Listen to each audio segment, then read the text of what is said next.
What's up guys, it's me Jeremy. So for today's episode of What Could Have Been, we'll be looking at Zoe, the aspect of Twilight. So as a character that was heavily influenced by artwork rather than being designed to fit a particular playstyle or use any cool new mechanics, Zoe's actually a really great example of what Riot likes to call top-down design. So we're going to start out by focusing on her character development, and then we'll go into detail about her gameplay and how it all came about. So if you guys enjoyed the video, please leave a like on it or let us know in the comment section below, and be sure to subscribe for some more videos. So Riot's artists actually spend a lot of time coming up with interesting character concepts, since it helps create a pool of sources that champion developers can draw inspiration from. So in Zoe's case, that inspiration actually came from seeing a connection between different art concepts. The art department had created awesome looking characters that were all different species, but a lot of these concepts had a focus on sort of these young characters, which aren't actually particularly well represented by League of Legends' roster, which kind of makes sense because children don't tend to be the best fighters. Having said that, it's something that Riot have definitely made work in the past, so the development team started to get excited about creating a new character concept that was actually really young and really childlike. So Riot Banana Bandit's champion inside post about Zoe mentioned that Riot chose to build up on the playful aspect of childhood and combine it with sort of this trickster god archetype to produce a character that would bend the rules of reality.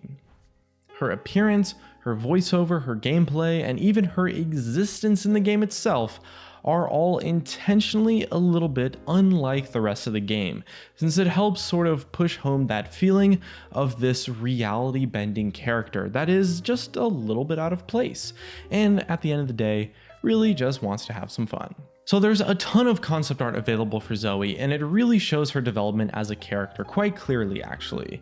Riot Tismurf shared a lot of his early Zoe work on Twitter actually, and you can see her curious personality shining through in just about all of them.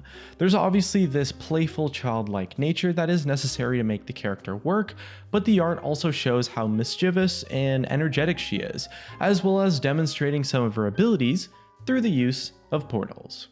As development advanced and Riot moved more towards the aspect of Twilight Identity, you can see her art becomes a lot more refined, with the artists borrowing colors from other Targonian characters to keep Zoe on theme. At the same time though, the artists explored her cosmic roots by giving her the trademark long, colorful, and sparkly hair and clothing that really doesn't tie in with any of the modern Targonian designs, or just about anything else in the game for that matter. As Riot started to explore gameplay for Zoe, the original goal was to create a light-hearted burst mage. The benefit of creating a mage is that you can head into development with a little bit of a blank slate. There's no checklist of requirements that a mage type character really needs to have to be successful. Zoe's designer Certainly T mentioned Aurelia as an example here. When you want to design sort of this melee top laner, you kind of have this checklist for the character to be able to succeed in that role. You need sustainability, you need ways to deal with tanks, you need some sort of mobility as well, and for Aurelia that meant healing, on-hit, true damage, and crowd control, and that means there's already a whole bunch of stuff that's kind of locked down in her kit that you can't really remove or mess with.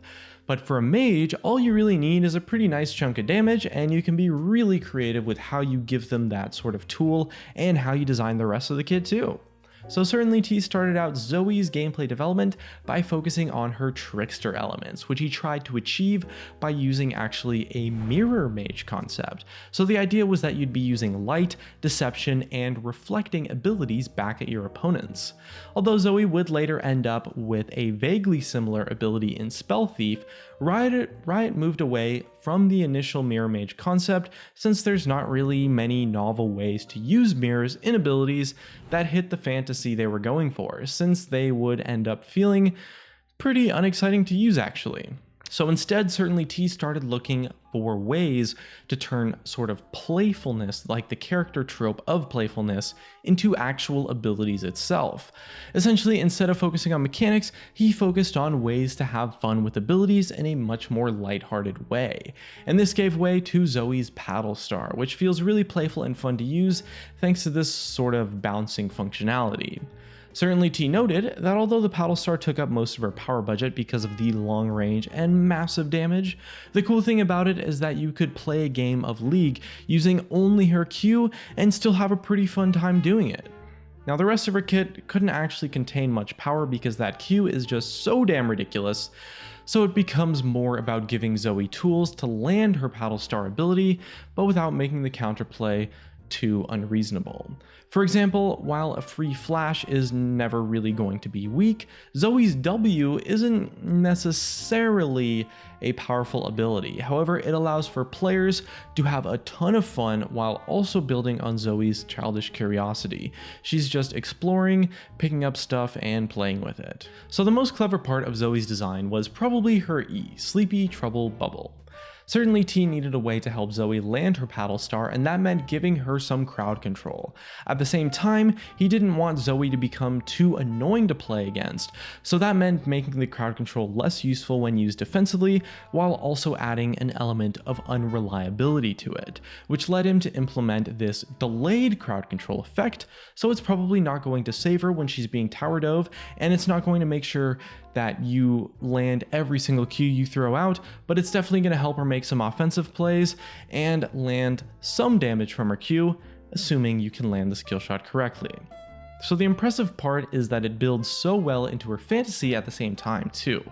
Kids of course love bubbles. Kicking bubbles across the map is a pretty cool childish idea for an ability for that type of character. The crowd control is also a sleep effect which plays into her trickster identity without making her necessarily malicious, and combining her E and Q results in a delayed sleep followed by a massive chunk of damage, which basically captures exactly what and who Zoe is as a character. So the last parts of Zoe's development I wanted to touch on are a couple of her scrapped abilities actually, since they honestly give the best indication of how different the champion could have been. At the end of the day, League of Legends is a game, so it's the gameplay that really decides who and what a character brings to the table. Unfortunately, in Zoe's case, a lot of the scrapped abilities that we know about don't really change much about how she would have been in game. A lot of this has to do with the more character-driven artistic focus of the champion, since it wasn't about trying out a ton of different mechanics and figuring out which fit her best. For example, one version of her ultimate actually made her untargetable while she traveled. It was still the same sort of portal jump effect, but you couldn't attack her when she popped out or catch her once she reappeared at the original location. And this was super annoying to deal with in playtests, especially since you'd be getting 2 periods of untargetability from the single ability rather than just 1 period of it. And it meant that there really just weren't enough opportunities for counterplay overall since the ultimate was on such a short cooldown. So another version of her ultimate gave Zoe the ability to self-cast it, which would actually turn the ultimate into a single one-dimensional blink effect rather than having her jump back afterwards. Now as a trade-off, you actually didn't get to choose which direction you would blink in. It would just be totally random. You would just cast it and just blink in any direction, which meant that you'd essentially self-cast Portal Jump as an emergency button when you needed to escape and decided to take the chance. So according to Certainly T, he really liked this mechanic because Portal Jump can't otherwise be used to escape an enemy, but literally everyone who playtested the ability actually just hated it because it felt so random and unfair and completely ridiculous.